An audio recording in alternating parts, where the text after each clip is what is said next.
واستبق الباب وقدت قميصه من دبر وألف يا سيدها لدى الباب قالت ما جزاء من أراد بأهلك سوءا إلا أن يسجن أو عذاب أليم قال هي راودتني عن نفسي وشهد شاهد من أهلها إن كان قميصه قد من قبل فصدقت وهو من الكاذبين وَإِن كَانَ قَمِيصُهُ قُدَّ مِن دُبُرٍ فَكَذَبَتْ وَهُوَ مِنَ الصَّادِقِينَ فَلَمَّا رَأَى قَمِيصَهُ قُدَّ مِن دُبُرٍ قَالَ إِنَّهُ مِن كَيْدِكُنَّ إِنَّ كَيْدَكُنَّ عَظِيمٌ يُوسُفُ أَعْرِضْ عَنْ هَذَا وَاسْتَغْفِرِي لِذَنبِكِ إِنَّكِ كُنتِ مِنَ الْخَاطِئِينَ۔ اور دونوں یعنی یوسف اور عزیز مصر کی بیوی دروازے کی طرف دوڑے، اور اس عورت نے یوسف کا کرتا پیچھے کی طرف سے کھینچ کر پھاڑ ڈالا۔ دروازے کے پاس ہی عورت کا شوہر دونوں کو مل گیا تو کہنے لگی، جو شخص تمہاری بیوی کے ساتھ برا ارادہ کرے بس اس کی سزا یہی ہے کہ اسے قید کر دیا جائے یا اور کوئی دردناک سزا دی جائے۔ یوسف نے کہا، یہ عورت ہی مجھے بہلا پھسلا کر میرے نفس کی حفاظت سے مجھے غافل کرنا چاہتی تھی۔ عورت کے قبیلے ہی کے ایک شخص نے گواہی دی کہ اگر اس کا یعنی یوسف علیہ السلام کا کرتا آگے سے پھٹا ہوا ہو تو عورت سچی ہے اور یوسف جھوٹ بولنے والوں میں ہے، اور اگر یوسف کا کرتا پیچھے کی جانب سے پھاڑا گیا ہے تو عورت جھوٹی ہے اور یوسف سچوں میں سے ہے۔ خاوند نے جو دیکھا کہ یوسف علیہ السلام کا کرتا پیٹھ کی جانب سے چاک کیا گیا ہے تو صاف کہہ دیا کہ یہ تم عورتوں کے فریب ہیں، بے شک تمہارے ہتھ کنڈے بھاری ہیں۔ یوسف اب اس بات کو آتی جاتی کرو، اور اے عورت تو اپنے گناہ سے توبہ کر، بے شک تو گنہگاروں میں سے ہے۔ سامعین، اب ان آیتوں کی تفسیر سماعت کیجیے۔ یوسف علیہ السلام کی پاک دامنی کی گواہی۔ یوسف علیہ السلام اپنے تئی بچانے کے لیے وہاں سے دروازے کی طرف دوڑے، اور یہ عورت یوسف علیہ السلام کو پکڑنے کے ارادے سے آپ کے پیچھے بھاگی۔ پیچھے سے کرتا اس کے ہاتھ میں آ گیا، زور سے اپنی طرف گھسیٹا جس سے یوسف علیہ السلام پیچھے کی طرف گر جانے کے قریب ہو گئے، لیکن آپ نے بھی آگے کو زور لگا کر دوڑ جاری رکھی۔ اس میں کرتا پیچھے سے بالکل بے طرح پھٹ گیا اور دونوں دروازے پر پہنچ گئے۔ دیکھتے ہیں کہ عورت کا خاوند موجود ہے۔ اسے دیکھتے ہی اس نے چال چلی اور فوراً ہی سارا الزام یوسف علیہ السلام کے سر چپکا دیا، اور آپ اپنی پاک دامنی بلکہ عصمت اور مظلومیت جتانے لگی۔ سوکھا سا منہ بنا کر اپنے خاوند سے اپنی بیتا اور پھر پاکیزگی بیان کرتے ہوئے کہتی ہے، فرمائیے حضور، آپ کی بیوی سے جو بدکاری کا ارادہ رکھے اس کی کیا سزا ہونی چاہیے؟ قید سخت یا بری مار سے کم تو ہرگز کوئی سزا اس جرم کی نہیں ہو سکتی۔ اب جبکہ یوسف علیہ السلام نے اپنی آبرو کو خطرے میں دیکھا اور خیانت کی بدترین تہمت چڑھی دیکھی تو اپنے اوپر سے الزام ہٹانے اور صاف اور سچی حقیقت کی ظاہر کر دینے کے لیے فرمایا کہ حقیقت یہ ہے کہ یہی میرے پیچھے پڑی تھی، میرے بھاگنے پر مجھے پکڑ رہی تھی، یہاں تک کہ میرا کرتا بھی پھاڑ دیا۔ اسی عورت کے قبیلے سے ایک گواہ نے گواہی دی اور ماں ثبوت و دلیل ان سے کہا کہ پھٹے ہوئے کرتے کو دیکھ لو، اگر وہ سامنے کے رخ سے پھٹا ہوا ہے تو ظاہر ہے کہ عورت سچی ہے اور یہ یعنی یوسف جھوٹے ہیں۔ اس نے اسے اپنی طرف لانا چاہا، اس نے اسے دھکے دیے، روکا، منع کیا، ہٹایا، اس میں سامنے سے کرتا پھٹ گیا تو واقعی قصوروار مرد ہے۔ عورت جو اپنی بے گناہی بیان کرتی ہے وہ سچی ہے، فی الواقع صورت میں وہ سچی ہے، اور اگر اس کا کرتا پیچھے سے پھٹا ہوا پاؤ تو عورت کے جھوٹ اور مرد کے سچ ہونے میں کلام نہیں۔ ظاہر ہے کہ عورت اس پر مائل تھی، یہ اس سے بھاگا، وہ دوڑی، پکڑا، کرتا ہاتھ میں آ گیا، اس نے اپنی طرف گھسیٹا، اس نے اپنی جانب کھینچا، وہ پیچھے کی طرف سے پھٹ گیا۔ کہتے ہیں یہ گواہ بڑا آدمی تھا جس کے منہ پر داڑھی تھی، یہ عزیز مصر کا خاص آدمی تھا اور پوری عمر کا مرد تھا، اور زلیخا یعنی عزیز مصر کی بیوی کے چچا کا لڑکا تھا۔ زلیخا بادشاہ وقت ریان ابن ولید کی بھانجی تھی۔ پس ایک قول تو اس گواہ کے متعلق یہ ہے، دوسرا قول یہ ہے کہ یہ ایک چھوٹا سا دودھ پیتا گہوارے میں جھولتا بچہ تھا، جیسا کہ تفسیر ابن جریر میں یہ بات ہے۔ تفسیر ابن جریر میں ہے کہ 4 چھوٹے بچوں نے بچپن ہی میں کلام کیا ہے یعنی بات کی۔ اس پوری حدیث میں اس بچے کا بھی ذکر ہے جس نے یوسف صدیق علیہ السلام کی پاک دامنی کی شہادت دی تھی۔ ابن عباس رضی اللہ عنہما فرماتے ہیں 4 بچوں نے کلام کیا ہے، فرعون کی لڑکی مشاطہ کے لڑکے نے، یوسف علیہ السلام کے گواہ نے، جریج کے صاحب نے، اور عیسیٰ ابن مریم علیہ السلام نے۔ مجاہد رحمہ اللہ نے تو ایک بالکل ہی غریب بات کہی، وہ کہتے ہیں وہ صرف اللہ تعالیٰ کا حکم تھا، کوئی انسان تھا ہی نہیں۔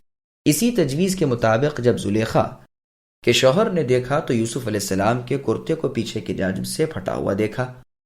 اس کے نزدیک ثابت ہو گیا کہ یوسف علیہ السلام سچے ہیں اور اس کی بیوی جھوٹی ہے۔ وہ یوسف صدیق علیہ السلام پر تہمت لگا رہی ہے، تو بے ساختہ اس کے منہ سے نکل گیا کہ یہ تو تم عورتوں کا فریب ہے، اس نوجوان پر تم تہمت باندھ رہی ہو اور جھوٹا الزام رکھ رہی ہو۔ تمہارے تریا چر تو ہیں ہی چکر میں ڈال دینے والے۔ کہ یوسف علیہ السلام سے کہتا ہے کہ آپ اس واقعے کو بھول جائیے، جانے دیجیے، اس نامراد واقعے کا پھر سے ذکر ہی نہ کیجیے۔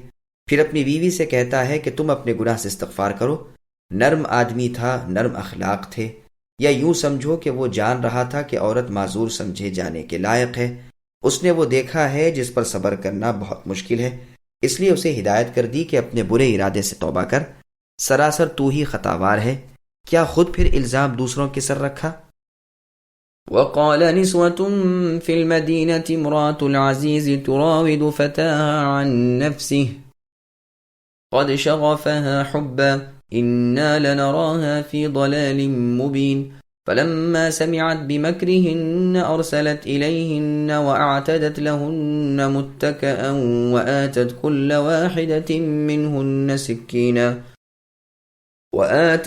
واحدة منهن سكينا وقالت اخرج عليهن فلما رأينه أكبرنه وقطعن أيديهن وقلن حاش لله ما هذا بشرا إن هذا إلا ملك كريم قالت فذلكن الذي لمتنني فيه ولقد راودته عن نفسه فاستعصم وَلَئِن لَّمْ يَفْعَلْ مَا آمُرُهُ لَيُسْجَنَنَّ وَلَيَكُونًا مِّنَ الصَّاغِرِينَ قَالَ رَبِّ السِّجْنُ أَحَبُّ إِلَيَّ مِمَّا يَدْعُونَنِي إِلَيْهِ وَإِلَّا تَصْرِفْ عَنِّي كَيْدَهُنَّ أَصْبُ إِلَيْهِنَّ وَأَكُن مِّنَ الْجَاهِلِينَ فَاسْتَجَابَ لَهُ رَبُّهُ فَصَرَفَ عَنْهُ كَيْدَهُنَّ إِنَّهُ هُوَ السَّمِيعُ الْعَلِيمُ۔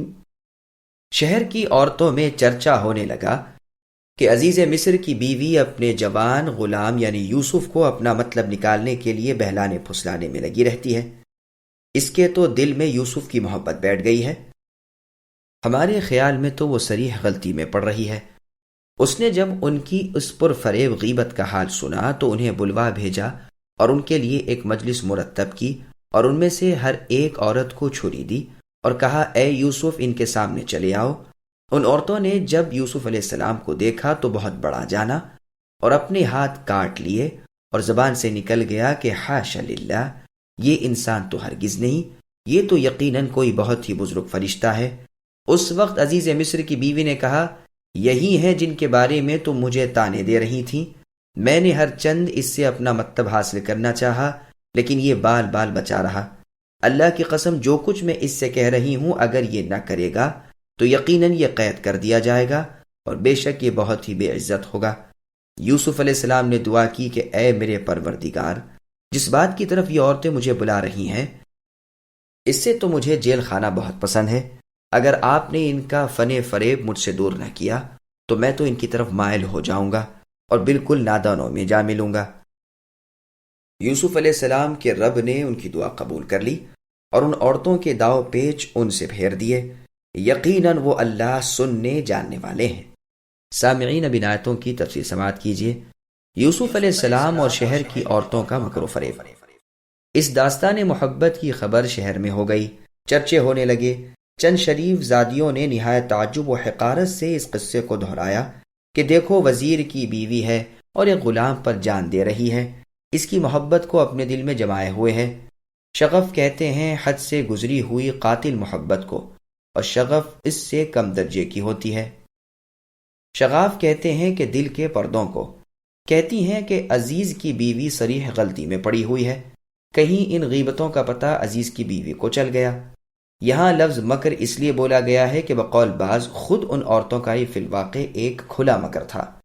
انہیں تو دراصل حسن یوسف علیہ السلام کے دیدار کی تمنا تھی، یہ تو صرف ایک ہیلا بنایا تھا۔ عزیز کی بیوی بھی ان کی چال سمجھ گئی، اور پھر اس نے اپنی معذوری کی مصلحت بھی دیکھی، تو ان کے پاس اسی وقت بلا بھیج دیا کہ فلاں وقت آپ کی میرے ہاں دعوت ہے، اور ایک مجلس اور محفل اور بیٹھک درست کر لی جہاں پھل اور میوے بہت تھا۔ اس نے تراش کر چھیل کر کھانے کے لیے ایک ایک تیز چاقو سب کے ہاتھ میں دے دیا۔ یہ تھا ان عورتوں کے دھوکے کا جواب۔ انہوں نے اعتراض جڑ کر جمال یوسف علیہ السلام دیکھنا چاہا۔ اس نے اپنے تئیں معزز ظاہر کرنے اور ان کے مکر کو ظاہر کرنے کے لیے انہیں خود زخمی کر دیا، اور خود انہی کے ہاتھ سے۔ یوسف علیہ السلام سے کہا کہ آپ آئیے۔ انہیں اپنی مالکہ کا حکم ماننے سے کیسے انکار ہو سکتا تھا؟ اسی وقت جس کمرے میں تھے وہاں سے آ گئے۔ عورتوں کی نگاہ جو آپ کے چہرے پر پڑی تو سب کی سب دہشت زدہ رہ گئیں، ہیبت و جلال اور رعب حسن سے بے خود ہو گئیں، اور بجائے اس کے کہ ان کے تیز چلنے والی چھریوں سے پھل کٹتے، ان کے ہاتھ اور انگلیاں کٹنے لگیں۔ زید ابن اسلم رحمہ اللہ کہتے ہیں کہ ضیافت باقاعدہ پہلے ہو چکی تھی، اب تو صرف میوے سے تواضع ہو رہی تھی۔ میٹھے ہاتھوں میں تھے، چاقو چل رہے تھے۔ جو اس نے کہا یوسف کو دیکھنا چاہتی ہو، سب ایک زبان ہو کر بول اٹھی ہاں ہاں ضرور۔ اسی وقت یوسف علیہ السلام سے کہلوا بھیجا کہ تشریف لائیے۔ یوسف علیہ السلام آئے، پھر انہوں نے کہا جائیے۔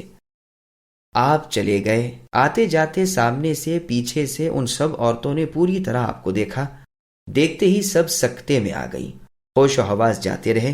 بجائے نیبو کاٹنے کے اپنے ہاتھ کاٹ لیے اور کوئی احساس تک نہ ہوا۔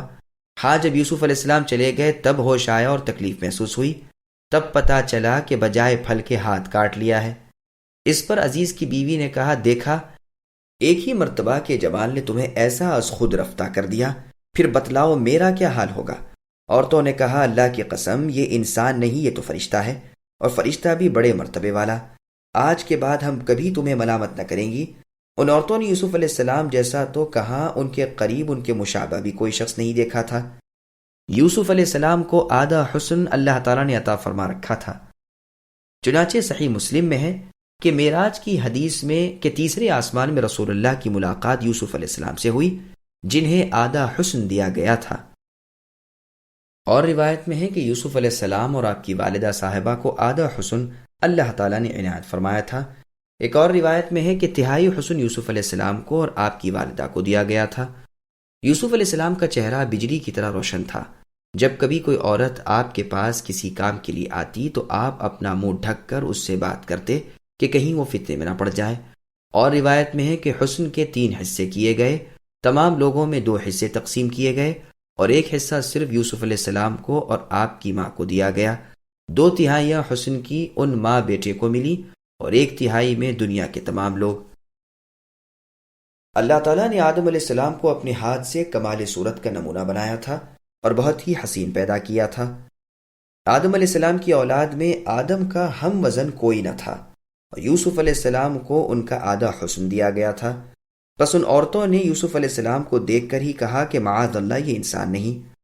بشرن کی دوسری قراءت بشریین ہے، یعنی یہ تو خرید کیا ہوا ہو ہی نہیں سکتا، یہ تو کوئی ذی عزت فرشتہ ہے۔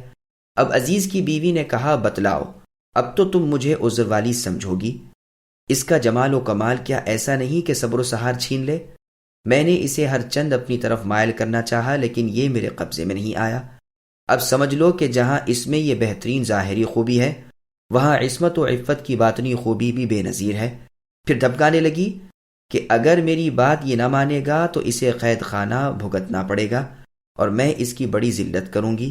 اس وقت یوسف علیہ السلام نے ان کے اس ڈھونگ سے اللہ کی پناہ طلب کی اور دعا کی کہ اے اللہ، مجھے جیل خانہ جانا پسند ہے، مگر آپ مجھے ان کے بد ارادوں سے محفوظ رکھیے۔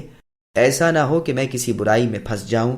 اے اللہ، آپ اگر مجھے بچا لیں تو میں بچ سکتا ہوں، ورنہ مجھ میں اتنی قوت نہیں، مجھے اپنے کسی نفع نقصان کا کوئی اختیار نہیں۔ آپ کی مدد اور آپ کے رحم و کرم کے بغیر نہ میں کسی گناہ سے رک سکوں، نہ کسی نیکی کو کر سکوں۔ میں اے باری تعالی آپ سے مدد طلب کرتا ہوں، آپ ہی پر بھروسہ رکھتا ہوں، آپ مجھے میرے نفس کے حوالے نہ کیجیے کہ میں ان عورتوں کی طرف جھک جاؤں اور جاہلوں میں سے ہو جاؤں۔ پس اللہ کریم و قادر نے یوسف علیہ السلام کی دعا قبول فرما لی اور آپ کو بال بال بچا لیا، عصمت و عفت عطا فرمائی، اپنی حفاظت میں رکھا، اور برائی سے یوسف علیہ السلام بچے ہی رہے، باوجود بھرپور جوانی کے، باوجود بے انداز حسن و خوبی کے، باوجود ہر طرح کے کمال کے جو یوسف علیہ السلام میں تھا۔ یوسف علیہ السلام اپنی خواہش نفس کی بیجا تکمیل سے رکتے رہے اور اس عورت کی طرف رخ بھی نہ کیا جو رئیس زادی ہے۔ یہ رئیس کی بیوی ہے، ان کی مالکہ ہے، پھر بہت ہی خوبصورت ہے، جمال کے ساتھ ہی مال بھی ہے، ریاست بھی ہے۔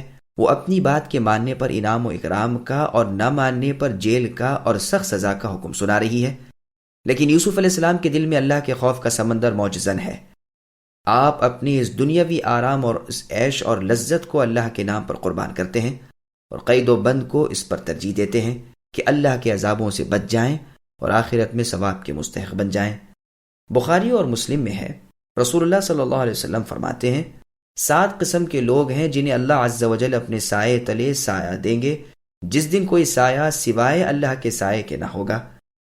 مسلمان عادل بادشاہ، وہ جوان مرد عورت جس نے اپنی جوانی اللہ کی عبادت میں گزاری، وہ 2 شخص جس کا دل مسجد میں لٹکا ہوا ہو، جب مسجد سے نکلا مسجد کی دھن میں رہے یہاں تک کہ پھر وہاں جائے، وہ 2 شخص جو آپس میں محض اللہ کے لیے محبت رکھتے ہیں، اسی پر جمع ہوتے ہیں اور اسی پر جدا ہوتے ہیں، وہ شخص جو صدقہ دیتا ہے لیکن اس پوشیدگی سے کہ دائیں ہاتھ کی خرچ کی خبر بائیں ہاتھ کو نہیں ہوتی، وہ شخص جسے کوئی جاہ و منصب والی جمال و صورت والی عورت اپنی طرف بلائے اور وہ کہہ دے کہ میں اللہ تعالیٰ سے ڈرتا ہوں، وہ شخص جس نے تنہائی میں اللہ تعالیٰ کو یاد کیا پھر اس کی دونوں آنکھیں بہہ نکلی، یعنی وہ رو پڑا۔